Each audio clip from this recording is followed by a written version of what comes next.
ब्रह्म राक्षस ने ली पूरे परिवार की जान। दोस्तों, मैं लेकर आ गया हूं एक और नई कहानी जो कि मेरे एक सब्सक्राइबर की है। आई होप आप लोगों को पुरानी कहानी पसंद आएगी और यही पसंद आएगी। ब्रह्म राक्षस कहा जाता है कि ब्रह्म राक्षस जो होते हैं वो एक अलग ही शैतानी शक्ति होती है। उसको ना छेड़ो, ना उसके बारे में सोचो। मैं खुद कहानी सुना रहा हूं तो मुझे डर लग रहा है कि ऐसा मुझे नहीं करना चाहिए, पर क्या करें, करना पड़ता है। तो स्टार्ट करता हूं मैं कहानी। ये बात है आज से 6 महीने पहले की। एक परिवार हंसता खेलता, जिसमें कि एक लड़की थी, उसका भाई था, उसकी मम्मी थी, उसके पापा थे, उसकी दादी थी। ये पांचों लोग रास्ते से आ रहे थे घूमते घूमते गाड़ी से। रात के बज रहे थे 1, और 1 बजे का टाइम कुछ अजीबोगरीब टाइम होता ही है, सब जानते हैं इस चीज को। फिर जब वो 1 बजे आ रहे थे तो उन लोगों ने देखा कि चौराहे पर एक अजीबोगरीब प्रकार की चीज रखी हुई है, जिसको देखकर वो थम से गए, डर से गए। उन्होंने कहा आखिर ये है क्या और ये आई कहां से। मतलब अंकल जी में एक खुजली थी कि यार इसको मुझे छेड़ना है, कैसे भी करके देखता हूं आखिर है क्या। वो गाड़ी से उतरते हैं, उन्होंने देखा कि एक गुड़िया टाइप की पड़ी है। वो कहते हैं अरे बेटा देख, गुड़िया रखी है यहाँ। मतलब तो पढ़े लिखे थे, इस चीज से इंटरेस्टेड ही नहीं थे, ना ही इस चीज में यकीन करते थे कि कुछ रूहानी शक्तियां भी होती हैं, ये काले जादू टोटके पोटके भी होते हैं। इन चीजों में वो बिलीव नहीं करते थे। उन्होंने वो उठाई और साइड में फेंका। नींबू देखा, नींबू में लात मारी, और कुछ सिंदूर वगैरह टाइप की चीजें पड़ी थी, उस चीज को भी लात मारकर आगे गाड़ी में बैठ गए। कहने लगे साले पता नहीं क्या क्या कर जाते हैं इन लोग। आओ गाड़ी को चलाने लगे। जैसे ही गाड़ी चली, उसके टायर से वो नींबू भी कुचल गया। दूसरा टायर उस सिंदूर विंदूर के नीचे आ गया, और आधे घंटे बाद वो अपने लोकेशन, मतलब कि अपने घर पर पहुंच गए। पर उनको नहीं पता था कि वो एक ऐसी शैतानी शक्ति को लेकर आ गए हैं जिसके बारे में कहना भी कुछ अलग ही है।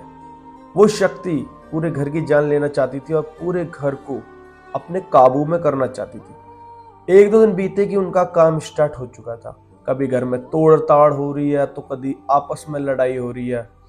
और उसके बाद जो हुआ, एक रोज सारे लोग खाना खाने बैठे। मम्मी किचन में से खाना लेकर आ रही थी, और बहन खाना खा रही थी, भाई भी खाना खा रहा था, पापा भी खाना खा रहे थे, और दादी भी खाना खा रही थी। ये चारों लोग खाना खा रहे थे और मम्मी खाना ले लेकर आ रही थी। उसके बाद जो हुआ, जैसे ही वो वहां पर पहुंचे तो ऊपर से एक अजीबो गरीब सी आवाज आई। इसको सुनकर आंटी ने कहा कि चलो मैं देख के आती हूँ, तुम यहीं बैठे रहो, खाना खाते रहो। ऊपर आंटी गई तो सही, पर वापस नहीं आई, और एक चीखने की आवाज आई। सारे लोग ऊपर भाग गए तो देखा आंटी के मुंह से खून निकल रहा है और आंटी मर चुकी है। ये देखते लोग अतरज में रह गए कि अरे ये क्या हुआ। पूरे घर की तहकीकात की गई, पुलिस बुलाई गई। पुलिस ने पूरा चेकअप करा, सब कुछ करा। कहते हैं किसी चीज ने इन पर हमला किया, और कुछ इस प्रकार से हमला किया कि ये उसको झेल नहीं पाए और एट अ टाइम ही मर गई। जब हम मर गई तो मर ही गई, अब हम क्या कर सकते हैं। उसके बाद 2-3 दिन बीते, मातम बना हुआ था घर में। मतलब जिस घर में खुशियां थी, एक गुड़िया को फेंकने का और न्यू में लात वात मारने की वजह से आंटी जी ने अपनी जिंदगी से हाथ धो लिया। बचे सिर्फ 4 लोग। 1 महीना ही गुजरा था कि काम बिल्कुल डाउनफॉल पर आ चुका था। पैसे की जो कमाई थी वो बिल्कुल बंद हो चुकी। पूरा परिवार एक अलग ही दुख में गुजर रहा था, और उस अंकल को अब भी समझ में नहीं आई थी कि उसने कितनी बड़ी गलती कर दी है। उसके बाद जो दहला देने वाला था, एक रोज आंटी जी, जो कि उसकी मम्मी थी, मतलब बूढ़ी अम्मा, वो ऊपर से नीचे आ रही थी, और उनका पता नहीं किस चीज से पैर टकराया और वो सीढ़ियों से ही नीचे गिरी। एट अ टाइम वो भी मर गई। एक ब्रह्म राक्षस जो कि पूरे घर की जान लेना चाहता था। देख रहे हो आप कैसे कैसे करके एक एक इंसान मर रहा। फिर जो हुआ वो दहला देने वाला था। पापा बाहर भागे भागे आए, और भाई भी आया, बहन भी आई। वो वैसे ही सदमे में थे। उन्होंने देखा कि अरे दादी जी क्या हुआ। उठाया उठाया उठा के ले जाने लगे तो उसने उस अंकल के गोदी में ही अपनी जान तोड़ दी। अब सिर्फ उस घर में बचे वो अंकल, उनका लड़का, लड़की। अब 3 जने हंसते खेलते परिवार से सिर्फ 3 जने बचे हैं, तो दुख की तो बात होगी।